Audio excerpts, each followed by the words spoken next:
शादी के कुछ महीने बाद टुनटुनी चिड़िया माँ बनती है। टुनटुनी चिड़िया की एक सुंदर सी बेटी होती है।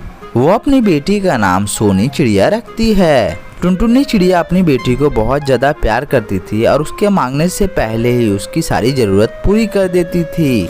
टुनटुनी चिड़िया के ज़्यादा प्यार की वजह से सोनी चिड़िया बहुत ज़्यादा बिगड़ गई थी। सोनी चिड़िया दिन भर खाती और सोती ही रहती थी। मम्मी मम्मी मुझे कुछ खाने को दो, मुझे बहुत जोरों की भूख लगी है। अरे बेटी, अभी तो मैंने तुझे खाने को दिया था, तुझे फिर से भूख लग गई। तू थोड़ी देर रुक जा, मैं तेरे लिए खाने के लिए लेकर आती हूँ। हाँ मम्मी, जल्दी से जाओ और मेरे लिए कुछ खाने के लिए लेकर आओ। फिर मम्मी चिड़िया अपनी बेटी के लिए एक सुंदर सा एप्पल लेकर आती है। एप्पल को देखते ही सोनी चिड़िया जल्दी जल्दी एप्पल को खाने लगती है। वो एप्पल को खा लेती है। फिर वो अपने मम्मी से कहती है, मम्मी आपके पास और एप्पल है तो मुझे दे दो, अभी भी मेरा पेट नहीं भरा है। बस करो सोनी चिड़िया, जब देखो तुम्हारा पेट खाली ही रहता है। इसी तरह बहुत दिन गुजर गए, लेकिन सोनी चिड़िया खाने के अलावा कोई भी काम नहीं करती थी। फिर एक दिन टुनटुनी चिड़िया अपनी बेटी से कहती है, बेटी चल, मैं तुझे आज घर बनाना सिखाती हूँ। नहीं माँ, मुझे घर बनाने की कोई भी ज़रूरत नहीं है, क्योंकि मैं आपके ही बनाए घर में रहती हूँ। एक दिन टुनटुनी चिड़िया अपनी बेटी से कहती है, बेटी चल, मैं तुझे आज खाना बनाने के लिए सिखाती हूँ। नहीं माँ, मुझे कोई ज़रूरत नहीं है खाना बनाना सीखने की, क्योंकि मैं आपके हाथों से ही बना खाना खाऊंगी।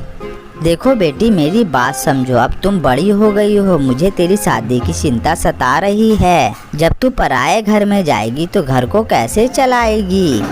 मम्मी जो भी होगा देख लूंगी, लेकिन मैं कोई भी काम नहीं करूंगी। फिर एक दिन सोनी चिड़िया को एक चिड़ा पसंद आ जाता है। वो अपने माँ से कहती है, माँ मुझे एक चिड़ा पसंद आ गया है, मैं उससे ही शादी करना चाहती हूँ। ठीक है बेटी, तू शादी कर ले, मुझे कोई भी ऐतराज नहीं है।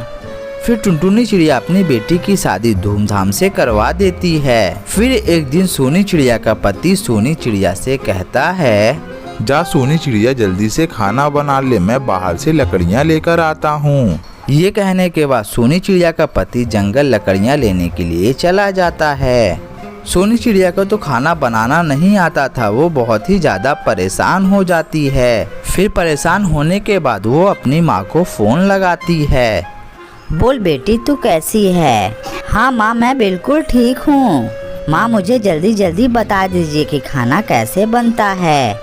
ये सुनने के बाद सोनी चिड़िया की माँ उससे कहती है, अब पता चला ना कि घर जाने के बाद खाना बनाना ही पड़ता है। मैं जब तुझे बोलती थी कि खाना बनाना सीख ले तो उस टाइम में तेरे बहुत सारे नखरे थे। उसके बाद सोनी चिड़िया अपनी माँ से पूछ कर आखिरकार खाना बना लेती है। अरे सोनी चिड़िया, ये तुमने भला कैसा खाना बनाया है? इसमें जरा भी स्वाद नहीं है। पति जी आप चिंता ना करें, मैं धीरे धीरे करके घर के सारे काम सीख लूँगी। सोनी चिड़िया के घर के काम करने में बहुत ज़्यादा दिक्कत होती थी। सोनी चिड़िया वो दिन को याद कर रही थी जब उसकी माँ उससे कहती थी कि घर के सारे काम सीख लो, बाद में काम आएगा। कुछ दिनों के बाद सोनी चिड़िया माँ बनने वाली होती है। फिर एक दिन सोनी चिड़िया अपने पति से कहती है, पति जी मैं कुछ दिनों के लिए अपने माँ के घर जाना चाहती हूँ। मैं माँ से सीख लूँगी कि छोटे बच्चे का पालन पोषण कैसे करते हैं। उसका पति मान जाता है और सोनी चिड़िया अपने माँ के घर चली जाती है।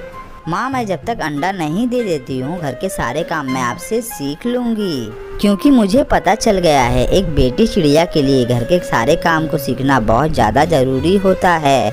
ठीक है बेटी, कोई बात नहीं, चल मैं तुझे बिरयानी बनाना सिखाती हूँ। उसके बाद टुनटुनी चिड़िया अपनी बेटी को बिरयानी बनाना सिखाती है। टुनटुनी चिड़िया अपनी बेटी को घर के सारे काम सिखाने लगती है। टुनटुनी चिड़िया अपनी बेटी को घर बनाना भी सिखा देती है। कुछ दिनों के बाद ही सोनी चिड़िया एक अंडा देती है। उस अंडे से एक छोटी सी बेटी चिड़िया निकलती है। देखो सोनी बेटी, क्या अब तुम चाहोगी कि तुम्हारी बेटी कोई काम ना सीखे? तो जैसे शादी के बाद तुझे परेशानी हुई थी इसे भी हो। नहीं नहीं माँ, जो गलतियाँ मुझसे हुई है मैं वो थोड़ी ना दोहराने जाऊंगी। मैं अपनी बेटी को घर चलाने के सारे तरीके बताऊंगी ताकि इसे घर जाने के बाद कोई भी परेशानी ना हो। फिर सोनी चिड़िया अपनी बेटी को लेकर अपने पति के घर चली जाती है। फिर दोस्तों ये सुंदर सी कहानी यहीं पर समाप्त हो जाती है। तो दोस्तों आप सभी को ये वीडियो अच्छी लगी हो तो इस वीडियो को लाइक और हमारे चैनल को सब्सक्राइब करना ना भूले। Thank you.